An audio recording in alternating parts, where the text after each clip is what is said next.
We should. Wow, we probably more than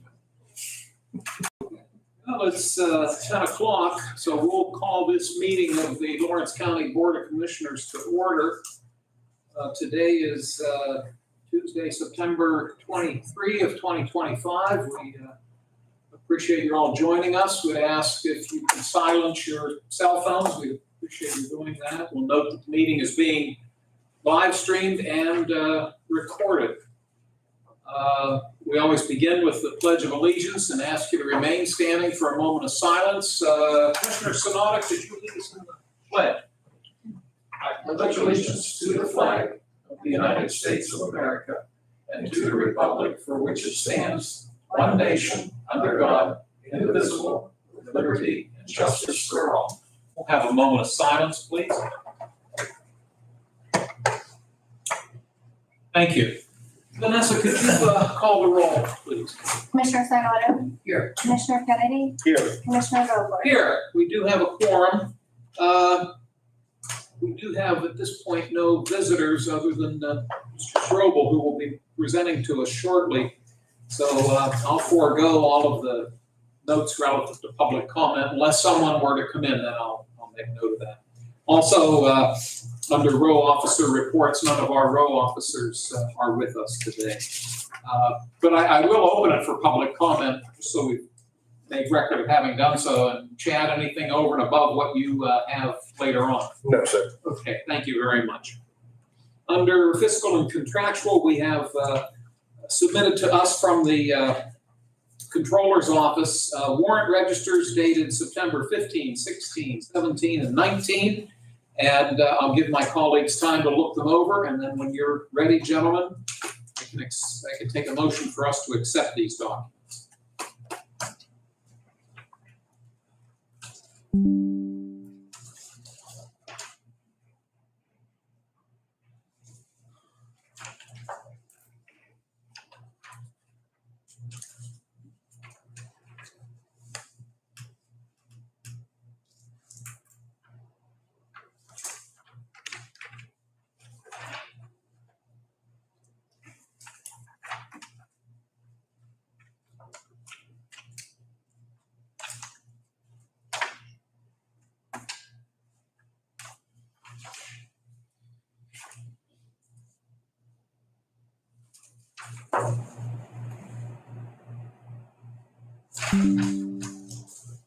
I move we accept the warrant documents.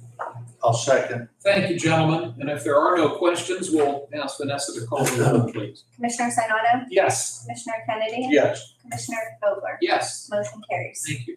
The minutes of our September 16, 2025 meeting are in our packet. Again, gentlemen, take what time you need to look them over, then whenever you're ready, we can approve.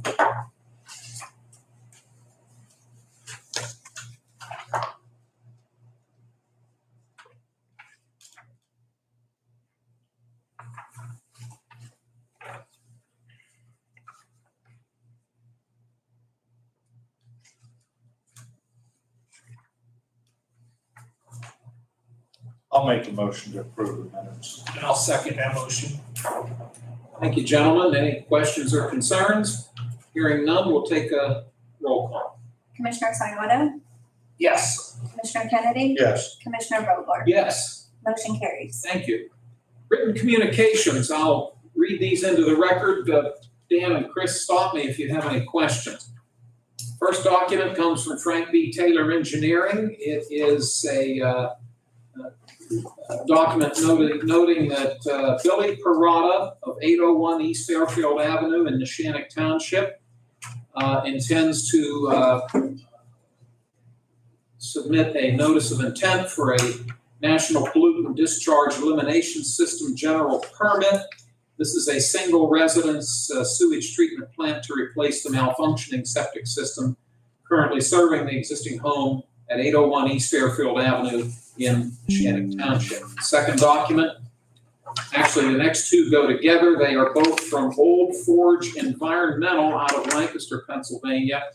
And these deal with the two rest area sites on Interstate 79 in Plain Grove Township.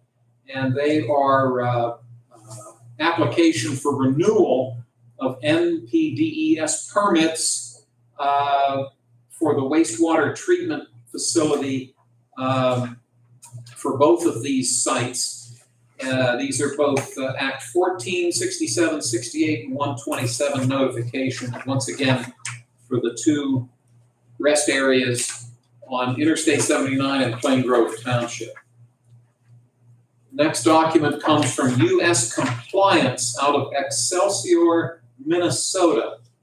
And it's indicating that they intend to submit a National Pollutant Discharge Elimination System permit application to the DEP on behalf of AMG Titanium LLC, located at 315 Green Ridge Road in Neshannock Township. This is a general industrial stormwater permit coverage under PAG-03 for outdoor storage of materials and activities.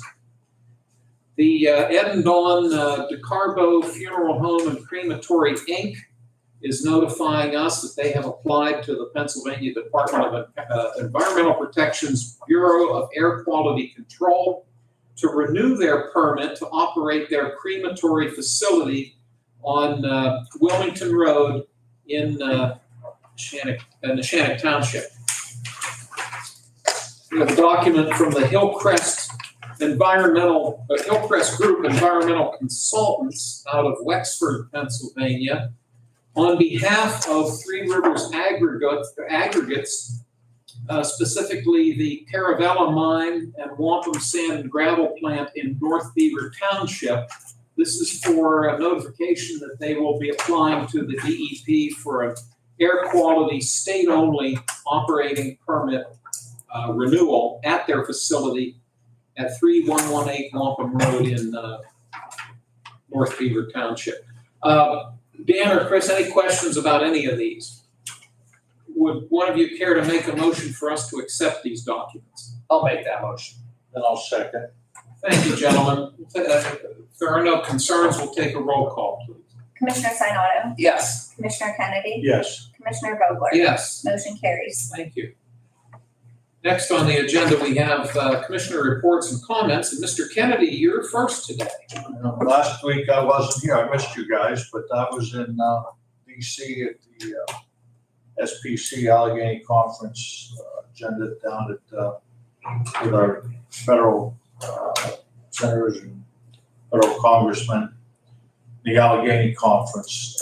We were there Tuesday. Ben Bush and I did a presentation to our colleagues and to the rest of the group down there about Lawrence County and what we've accomplished and what we look to accomplish in the next few months. Wednesday, I met with Senator Dave McCormick on some stuff we've got going on here in Lawrence County, and stressed to him that we need some federal money coming here to help us get this done. So Thursday, Dan and I went to Westminster College, and we did a nice presentation, both of us, on Lawrence County and where we're at. The improvements that have been here over the last couple of years in Lawrence County, and after you start writing stuff down and seeing how many there are, quite a few. So Friday, I was with Ben most of the day on economic development, and we went and did a few things that we needed to get done, and it was a busy week for me. Yesterday's probably the proudest thing, and Joe, you know, we didn't see Gia, but we were at Wilmington High School for Wilmington Farms, and Secretary Redding was there from the agriculture. And, the only thing I can say is, I'm proud to be living in Wilmington with the kids that are out there. So polite, so nice. Boy, they got a good project going on there, and as we heard, this isn't the normal. They're doing something different, and it was just nice to see. I know you were there with me all afternoon. Good day. But we didn't get to see Gia. I asked for her, and I wanted to pick on her. She wasn't there. That's fair. She was hiding from me probably if I know her. So that's all I have. Thanks very much, Dan. I guess I get to go next. The program at Wilmington High School.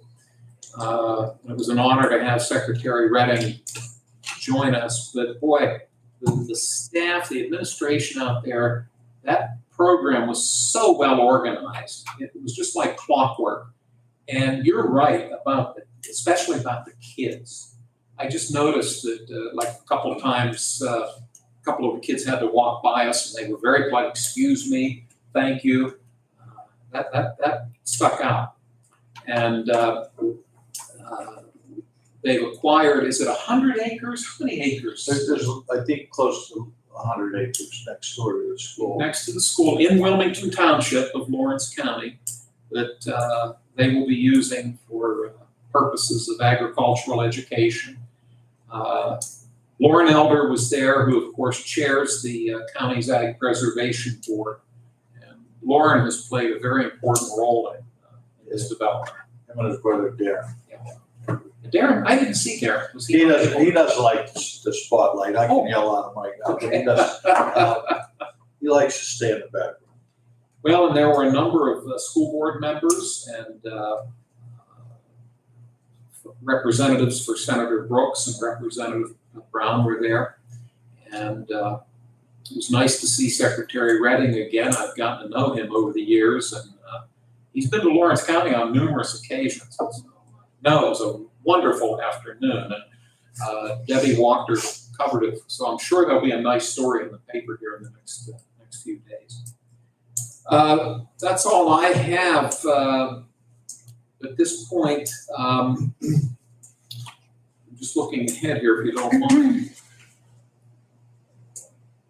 I think that's all I have at this point, so thank you. Oh, next week, next Monday evening, I believe all three of us will be attending the United Way of Lawrence County's 100th anniversary dinner. So I think we're all looking forward to that. And I believe I'm going to be out of town Thursday night, but I think you gentlemen are planning to go to the Wise Salute to Courage dinner. Okay, thank you. Chris, I'll turn it over to you. Thank you, Chairman. That was under the weather toward the end of last week and had to miss some of that activity. Thank you guys for your presentations. I know it all went well. And thank you for your efforts on ABC. That's a good group of people, and hopefully I'll be back with you guys next year. And it's a very worthwhile visit, especially with the SPC. We get the opportunity to talk to some senators and congressmen. That's so important. I mean, it's important to make sure that they know that Lawrence County has issues, and I know you did a good job with that, Dan, so thank you for your efforts. And I'll just give a little, you mentioned about the kids in Wilmington, and this story probably goes back at least 10 years. When they won the state championship, what year was that in football? Do you recall that? 2008. No. Yeah. 2008? Yeah, it's been that long. It's been that long? Yeah. Well, I didn't get a lot of guests down in Harrisburg, but Wilmington came down for the state championship that year, the football team, and we addressed them on the House floor and everything. And which both, if you said the professionalism of those kids, they were suit, tie, respectful. And when they left the House chambers, there was a lot of positive. Wow, those kids really were very professional and respectful. And I didn't have a lot of visitors because we were 4 hours plus away. And I always remember the Wilmington football team and the Newcastle boys basketball team who won the state championship. Same situation, professional coaches, tie, suit, and very humble. I said, that speaks very highly of the school districts. And so that jarred a memory of mine. You say it's 2008? Yeah. That's 17 years ago. Yeah. Ellis Harkness' son was part of it. Yeah. It doesn't seem like it, but no, I just want to stress whatever they're doing out there, they need to keep doing because that's called, it's a history of respect. And it's so important, especially for our area when they are representing us as a county, no matter what school district it is. I'll just briefly touch on something that we had that opportunity. You were in DC, but me and Dan went down to the storage facility last Wednesday, and I was impressed with it. There's going to be 890 units of storage on that curve down by Taylor Street. And I just think it's important. I know they made a commitment. I'm happy to see that. It's a storage facility. But, you know, we need to look back and see what was there before.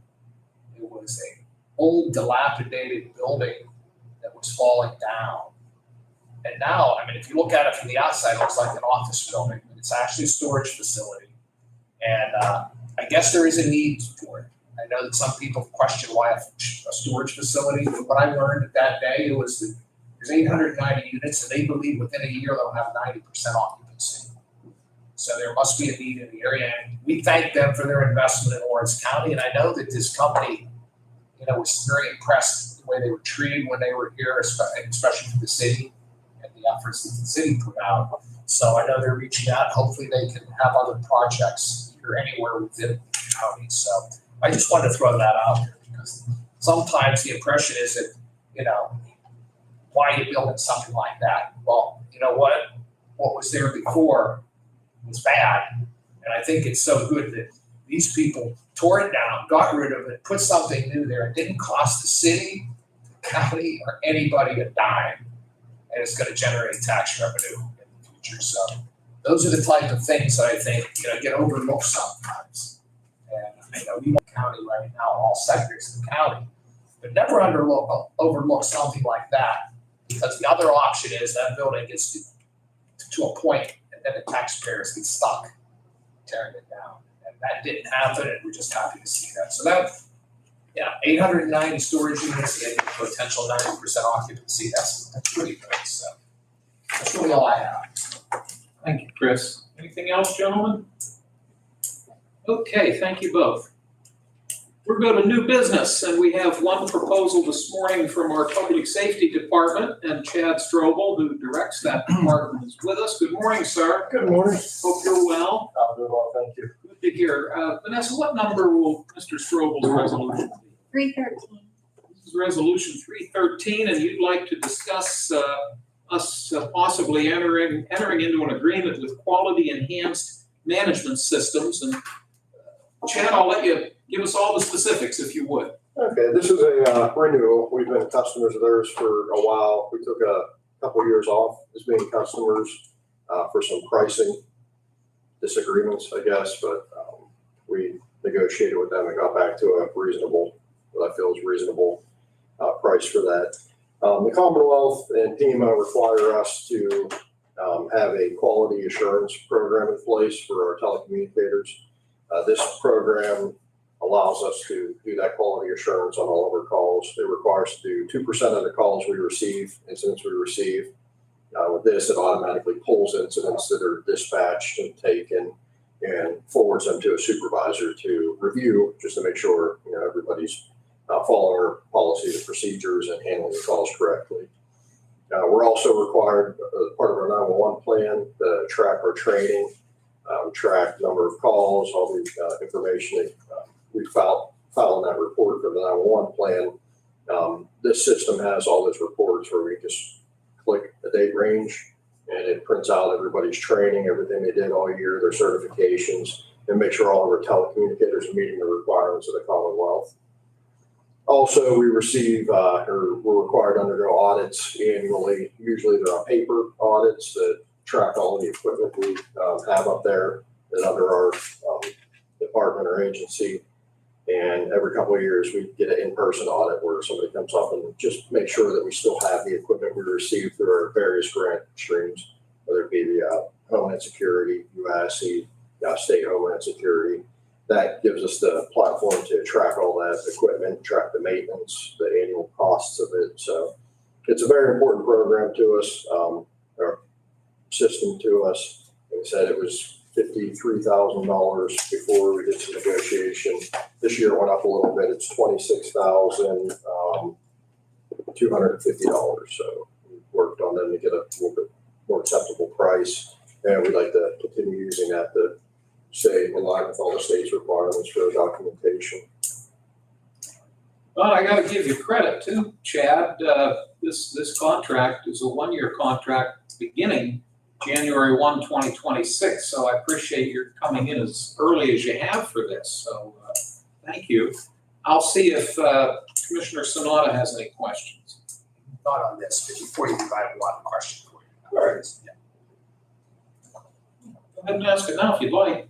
Well, Chad, and just for the record, I know I had an inquiry last week, and I think you've addressed us with, just for the record, I had some people asking about a burning ban, okay? And the whole process we go through whenever that occurs with the fire chiefs and all that. Could you just give us that for the record? Yeah, so every municipality, like as I note all the time, in the Commonwealth of Pennsylvania, everything starts at the local level. So every municipality has the authority to implement their own local burning ban if they choose to do so. However, if it grows to the extent that we would recommend a countywide burning ban, the Commonwealth outlines the process for it.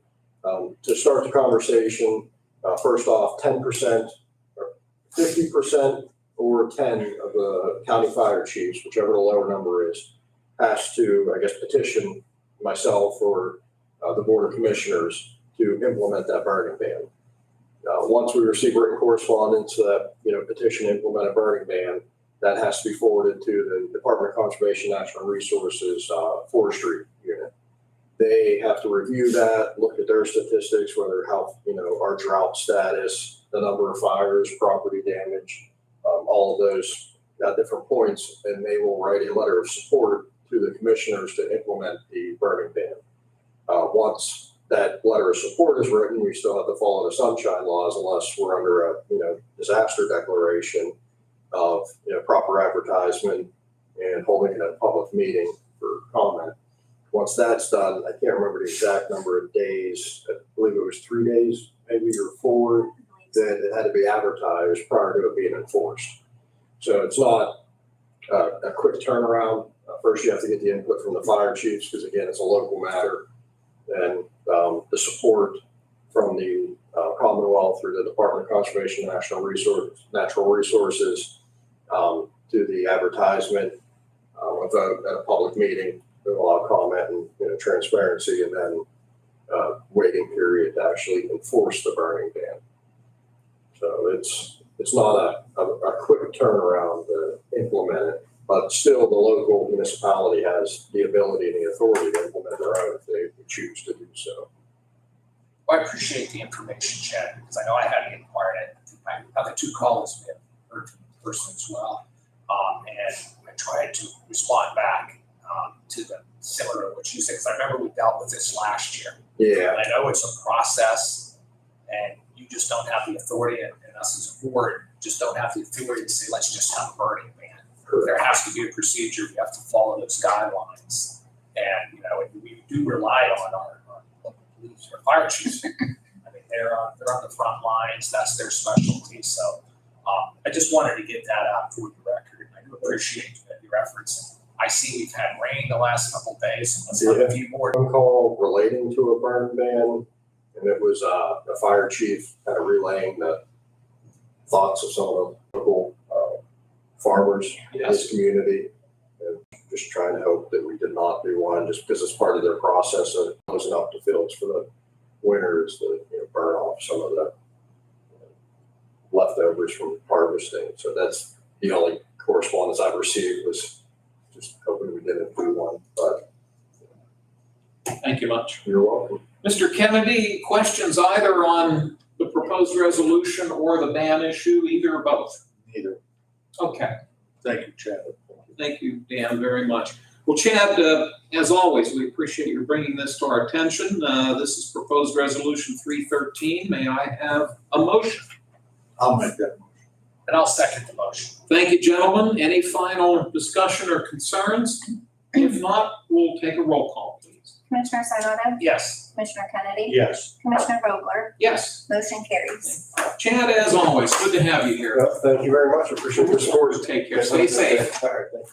See you soon. We have some budget transfer requests. I'll read these into the record. stop me, gentlemen, if you have any questions, and then at the end, we can maybe take one motion for all of them, or if you need to split it out, we can do likewise. The treasurer's office is asking the following. From association dues, $175 into their Staples account. From their travel and training line item, $420 into materials and supplies, and also from travel and training, $1,740 into contracted services. The total amount of the request, $2,335. The courts are asking for a $100 transfer from their contingency into their office minor line item. The IT department is asking for a $5,000 transfer from the capital contingency line item into that of capital other improvements. This is for the wiring upgrade project that they've been involved in. And then the district attorney's office is requesting the following. From their transcript line item, $850.66 into travel and training. From their office minor equipment line item, $840.43 into vehicle expense. Also from their materials and supplies line item, $83.32 into their vehicle expense line item. Total amount, $1,774.41. Gentlemen, if you wish, I'd request a motion to approve all of these unless, again, you want to break it out. I'll make the motion. I'll second. Thank you both. Any questions or discussion? Okay, thank you, gentlemen. We'll take a roll call. Commissioner Sinata, Yes. Commissioner Kennedy, Yes. Commissioner Vogler, Yes. motion carries. Thank you, Vanessa. Some announcements.